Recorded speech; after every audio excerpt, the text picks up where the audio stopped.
Bom, e o Prós e Contras recebe agora o deputado federal Sanderson pelo PL do Rio Grande do Sul para falar justamente sobre essa imagem democrata que o presidente Lula tenta mostrar ao mundo. Quando, por exemplo, cita o caso de Julian Assange, ele disse que a justiça britânica não teria sentido, não teria razão em negar, por exemplo, um pedido para permanência no Reino Unido, ele deve ser deportado aos Estados Unidos. Mas, deputado, seja bem-vindo, boa tarde ao senhor. Olá, Piotr, sempre uma satisfação poder conversar com vocês. E vendo essas falas do atual presidente Lula, né, dá para ver que é uma farsa, né? Ele é muito qualificado em engodos de retórica, né? Mentiras, narrativas, né? Ele teve a capacidade de dizer que a Venezuela é vítima de uma narrativa de que a Venezuela não é uma ditadura e que lá os direitos humanos são prestigiados.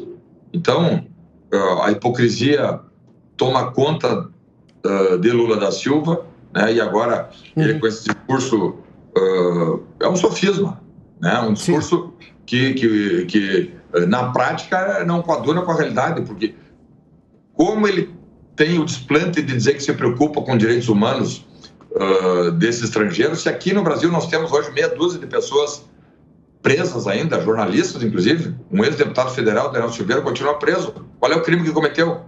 Nada. E nós não vimos nenhuma manifestação contrária do governo Lula da Silva, por exemplo, quanto aos 1.500 presos lá do 8 de janeiro. Então, é um sofismo, uma farsa que eles usam para tentar dar uma roupagem diferente da que realmente existe, que é a roupagem da ditadura. Que eu digo, Piotr, só para concluir. Pois não. Ditaduras, né, são boas em narrativas. Deputado, vamos lá, até para pegar um aspecto que o senhor mencionou aí, só para ficar na seara internacional, sem contar, claro, o caso aqui de todas essas pessoas que foram presas lá depois do dia 8 e ninguém está fazendo defesa de quem depredou. O que a gente está fazendo defesa é do devido processo legal que garante às pessoas direito de defesa, como, por exemplo, o próprio Lula reclamou e teve por reconhecimento do Supremo Tribunal Federal, tanto que ele está nesse momento na cadeira de presidente da República. Mas quando ele estava lá atrás, no Pan-Americano do Rio de Janeiro, nós tivemos aquele caso dos boxeadores cubanos Erislandy Lara e Guillermo Rigondó, que fugiram da concentração cubana, depois foram capturados, foram presos, inclusive, e ele deportou tudo para Cuba novamente. Esses pugilistas depois fugiram para Miami, ou seja, devolver uma pessoa que está pedindo uma condição para ficar num país, naquele momento democrático, para devolver uma ditadura, qual é a lógica? Por que Lula reclama agora em relação a um processo longo na justiça britânica? Eu não vou fazer nem julgamento de mérito do que diz Assange, do que diz a justiça britânica, mas é um processo com toda a lógica democrática centenária da Grã-Bretanha, vamos deixar isso muito claro. Diferentemente do caso dos boxeadores cubanos que o Lula mesmo deportou naquele momento, lá em 2007. Como eu disse, eles são muito bons em narrativas, né? Em hipocrisias, assim, de forma generalizada. Vejam, a depender de quem é o parceiro, eles tomam uma posição para cá ou para lá. Lembram de Cesare Battisti? Né? Sim. Por homicídios que ele cometera lá na Itália ainda, né? E aqui o governo Lula fez toda aquela proteção. Deputado, o Cesare Battisti é chamado de pluriassassino, para se ter uma ideia, reconhecido em todas as instâncias da República Democrática da Itália, ou seja, não foi uma ditadura que decidiu aquilo. Autor de 4 homicídios, inclusive 2 policiais, né? Ele é autor. E então, a depender do interesse político, ideológico e econômico também, eles vão para um lado ou para outro. Então, aqui no Brasil, né, com esses abusos todos que nós temos assistido, e não são de agora, né, porque ano passado nós já vimos aí jornalistas tendo seu direito de profissão tolhido, né.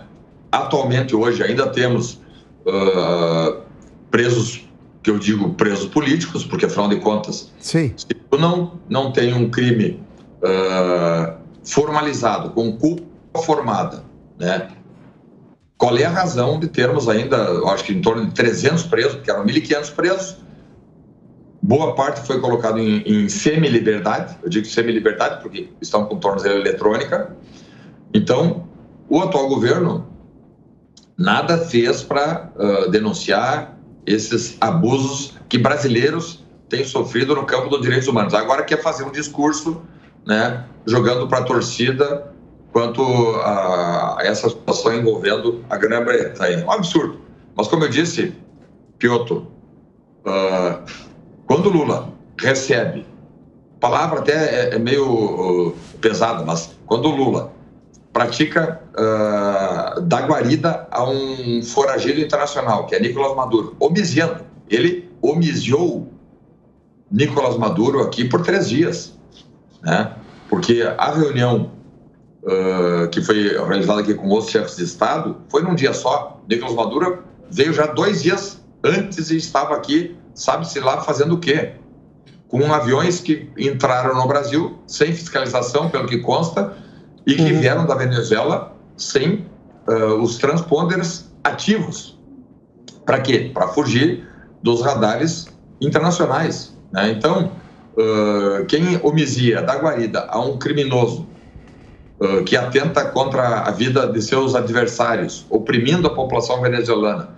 Imagina um país como a Venezuela, com 28 milhões de habitantes, que 7 milhões fugiram da fome, da miséria e das perseguições políticas, né? Eu não vi Lula falar nada, por exemplo, sobre aquela operação acolhida que foi realizada e organizada pelas Forças Armadas brasileiras, sim, a partir de Roraima, que só ali ingressaram no Brasil cerca de 700 mil pessoas.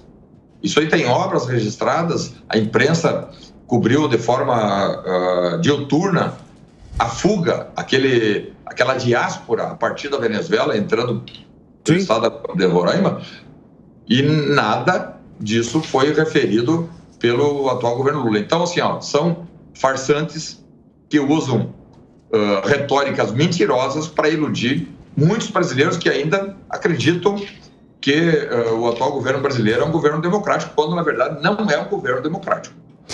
Deputado, vou citar coisas recentes aqui. No governo Lula, lá atrás, a Petrobras tinha o chamado blog da Petrobras, que reescrevia matérias de jornalistas especializados em petróleo que davam notícias que, por exemplo, a Petrobras não gostava, ela reescrevia. Agora, recentemente, a Petrobras, o próprio presidente da Petrobras, censurou ou criticou uma reportagem de uma jornalista que também fez uma reportagem sobre a empresa. Este governo criou a Procuradoria Nacional de Defesa da Democracia, também conhecida como Ministério da Verdade. Não está regulamentado, já tem uma procuradora que é uma advogada da Advocacia Geral da União de carreira, que na verdade está no guarda-chuva da AGU. Ou seja, são uma série de coisas, mas eu queria lhe fazer a seguinte pergunta. Convence quem, deputado? Porque a imagem internacional do presidente Lula, se foi boa recentemente, já não está mais, depois das declarações que ele fez em relação à Ucrânia e ter recebido aqui Nicolás Maduro da forma como recebeu, chamar de narrativa todo aquele descalabro institucional antidemocrático que existe, ditatorial que existe na Venezuela. Os jornais franceses da esquerda francesa já estão completamente assim, como pode o presidente Lula? Bom, não sei por que eles acreditavam, mas esse é um fato, né? A quem pretende se convencer com esse tipo de tweet que o presidente fez hoje, no caso sobre o Julian Assange? Olha, Piotr, me parece que boa parte da imprensa brasileira, inclusive, precisa ser convencida dos engodos e das farsas praticadas pelo atual governo. Porque quando nós presenciamos uma jornalista que estava em trabalho, estava trabalhando, Délis Ortiz, ela recebeu um soco contra o seu tórax, contra o seu peito, e eu não vi grandes manifestações, aliás, não vi quase nada de manifestações de boa parte da imprensa, com exceção aí de Jovem Pan e alguns outros canais, né?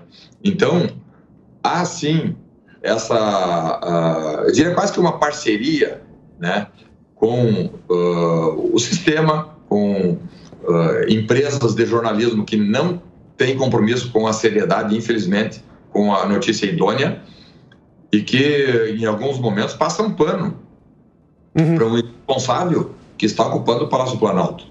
Porque quando nós, né, lá em janeiro, Dia 23 de janeiro, o Lula foi ao exterior, foi à Argentina como chefe de Estado, e lá, numa cúpula, numa reunião com chefes de estados do estrangeiro, ele falou com todas as letras que no Brasil, em 2016, houve um golpe de Estado e que Dilma Rousseff foi sujeita desse golpe de Estado, né? Então, uma narrativa mentirosa como essa, criminosa, aliás, eu entrei na época com um pedido de impeachment contra Lula porque vi que ali ele cometeu um crime de responsabilidade, mentindo, dizendo algo que não é verdadeiro. Porque se nós tivemos aqui em 2016 um processo de impeachment, ele foi conduzido, processado pelo Parlamento brasileiro, com a participação inclusive do STF e cobertura da imprensa nacional e mundial. Então, não vimos aí críticas. Presidido pelo ministro Lewandowski à época, que era o presidente do Supremo, né? Então, Piotr, ainda há muita gente a ser convencida no sentido de que o atual governo tem compromisso apenas com a mentira, com o projeto de poder. Nós estamos aqui já no mês 6, não houve uma única pauta pró-nação positiva que foi encaminhada para o Congresso Nacional. Um semestre inteiro se passou e o que nós vimos? Nada. Algumas medidas que foram propostas pelo próprio parlamento e outras que nós derrubamos, como aquela questão do marco temporal, como um decreto deletério, e por isso foi derrubado aqui no Congresso, o decreto aquele que alijava a política de saneamento que nós abrimos em 2021, né? Tentou por decreto, não pode por decreto. Sim, claro. Dá para considerar até um golpe. Por decreto, o chefe do Poder Executivo tentar desfazer algo que foi feito e aprovado pela Câmara e pelo Senado Federal. Pois não.